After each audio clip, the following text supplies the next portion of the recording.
settings for this important game. Able to time it. The length has been very good. Also the line. Raghu is a very experienced campaigner. He's been playing in a few seasons for the Chennai Rhinos. Absolutely, hordes and crowds just definitely upping the ante and increasing this festive spirit on this Christmas Day. Just not able to get that bat on that ball. He's just not able to make that connection. Only 4 balls to go in the power play.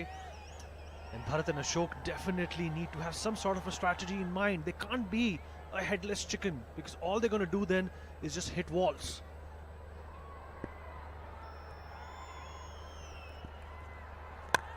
फिर से अगर आप लेन देखें, बहुत बढ़िया है, फटो मुश्किल में, बहुत मुश्किल में, और यह एक और विकेट मिलेगी। ये तो शुरुआत बहुत ही खराब, लगातार विकेट गिर रहे हैं, 2 रनआउट हो चुके हैं, यहां भी अब थोड़ा आगे निकल गए, तालमेल में कमी, और समझ नहीं आ रहा क्या हो रहा है। चेन्नई राइनोज दबाव में शुरू से ही 7 रन पे 3 विकेट। बार बार अब कह रहे थे तेलुगु वॉरियर्स के ये बड़ा मुकाबला है, ये जीतना उनके लिए बहुत अहम, और ऐसी शुरुआत, ऐसा आगाज हुआ है उनका, जिसकी दरकार थी उनको, आगे निकल गए थे अब, पर बहुत अच्छा एफर्ट, एक हाथ से पिक किया और फिसल गए, और वापस आना बहुत कठिन, लेट हो गए। रघु अच्छा कार्य करते हुए अशोक आउट हुए, केवल 1 रन बना के 7 पे 3 चेन्नई राइनोज।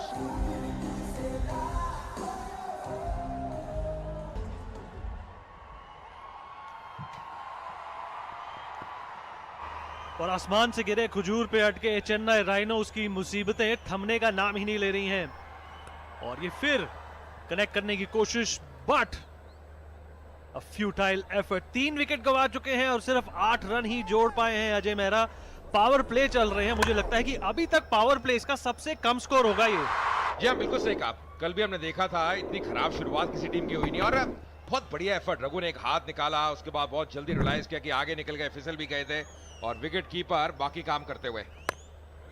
जी, एथलेटिसिज्म का जो नमूना देखने को मिला है इस छठे मुकाबले में, बहुत ही काबिले तारीफ है।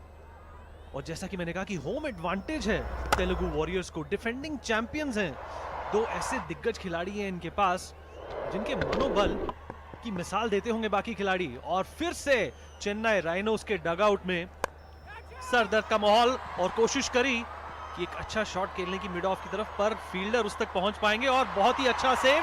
तो दूसरा फंबल, क्या खामियाजा होगा इसका? कुछ खास नहीं, सिर्फ 2 रन मिले। यहाँ तीसरा ओवर चल रहा है, अब डबल फिगर्स में आई है चेन्नई राइनोज की टीम, तो जो शुरुआत है बहुत बढ़िया नहीं। अब ये भी एक अच्छा ओवर अभी तक रघु का। अखिल ने एकदम जब टॉस जीता, विनीत तो एकदम निर्णय लिया कि हम पहले गेंदबाजी करेंगे, क्योंकि उनकी जो बैटिंग है उसमें काफी ताकत है। ये बढ़िया शॉट तो सीधा फील्डर के हाथ में। 3 ओवर की समाप्ति, 10 पे 3। Is it something that they can overcome? Shantanu and Bharat will try and hold fort, and Qayyum is the man with the ball, and Telugu warriors का खेमा उजाले से भरपूर, उजाला स्माइल्स का, उजाला अच्छी क्रिकेट का। कल भी इनका बहुत बढ़िया स्पेल था कयूम का, जैसे इन्हें गेंदबाजी की थी। अब अपनी गेंदबाजी विविधता दिखाते हैं, क्रीज का अच्छा इस्तेमाल करते हैं, और पहली गेंद अगर आप देखें तो जैसे इनका एक्शन है, गेंद अंदर की तरफ आएगी,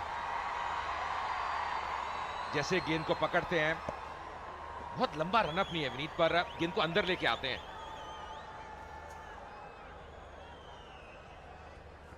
ये देखिए फिर से अंदर आती हुई, और रूम नहीं देते, फिर से तालमेल में कमी, और इस बार वो रन लेना चाहते, पूरा करेंगे। पर अगर आप बात करें, शुरुआत इतनी अच्छी नहीं चेन्नई राइनोज के लिए, शुरू से ही मुसीबत नजर आई। पहले ये झटका लगा, तालमेल में कमी, काफी आगे निकलाए थे, और जो रनर है वो पहुंच नहीं पाए। डायरेक्ट हिट ये पहली गेंद पे हुआ था, और उसके बाद क्रॉस लाइन खेलने का प्रयास, वहां भी सफलता मिलती हुई, वो दूसरी विकेट थी। अजय, इस किस्म का एक तरह से दर्दनाक शुरुआत एक बल्लेबाज के लिए कितनी बड़ी शिकन का सबब बन सकता है। अब मध्य क्रम जो है सारा दारोमदार उन पर आ गया, उनके नाजुक कंधों पर आ गया, और फॉर्मेट भी सिर्फ 60 गेंदों का है। ये क्या बीत रही होगी उन पर। बिल्कुल सही कहा विनीत, क्योंकि देखिए दबाव आ जाता है जब आप शुरू में विकेट गवा देना, फिर मध्य क्रम के ऊपर दबाव अलग है। अगर एक स्टार्ट मिल जाता है फिर आप खुल के खेल सकते हैं। और ये जो खेमा है अभी बहुत खुश होगा तेलुगु वॉरियर्स का। क्रॉस द लाइन थोड़ा खेलने का प्रयास किया, अंदरूनी किनारा, फिर भी आप एक डीप मिड विकेट पे एक लॉन्ग ऑन है तो केवल एक ही रन मिलेगा। अभी तक गैप भेदने में सफल नहीं रहे, प्रयास कर रहे हैं, पर गेंदबाजी का जो स्तर है वो उसकी तारीफ करनी होगी। बिल्कुल सही जगह पे यहां पे मुस्कान है इस खेमे में, इस डगआउट में। भरत एक चौका भी लगा चुके हैं, उसके बाद उम्मीद थी कि शॉट्स का जो सिलसिला है वो धड़ाधड़ देखने को मिलेगा, पर फिर से थम गए हैं। ये फिर से थोड़े नर्वस नजर आ रहे हैं। नर्वसनेस है या कंसंट्रेशन, ये बहुत देखना दिलचस्प होगा। और ये कोशिश कर रहे हैं हर बार कि बॉल को बाउंड्री के पार लगाए, पर मुझे नहीं लगता ये आउट होगा। पर फिर भी थर्ड एम्पायर को अगर रेफर किया है, मुझे लगता है नहीं किया है। पर मुझे ऐसा लगा कि शायद वापस आ गए हैं। देखिए क्या हुआ। जी हाँ, जब तक कलेक्ट किया और बेल्स को निकाला वापस आ चुके थे।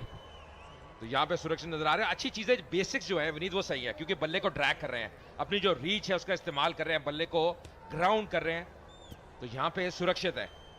और वही निर्णय होना चाहिए, थर्ड एम्पायर का रेफर किया गया है और वही कहते हैं नॉट आउट।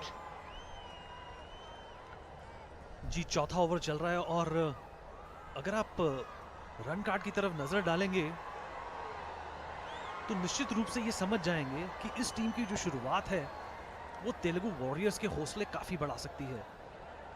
ऐसी स्लो शुरुआत 7वें संस्करण में मैंने अभी तक नहीं देखी है।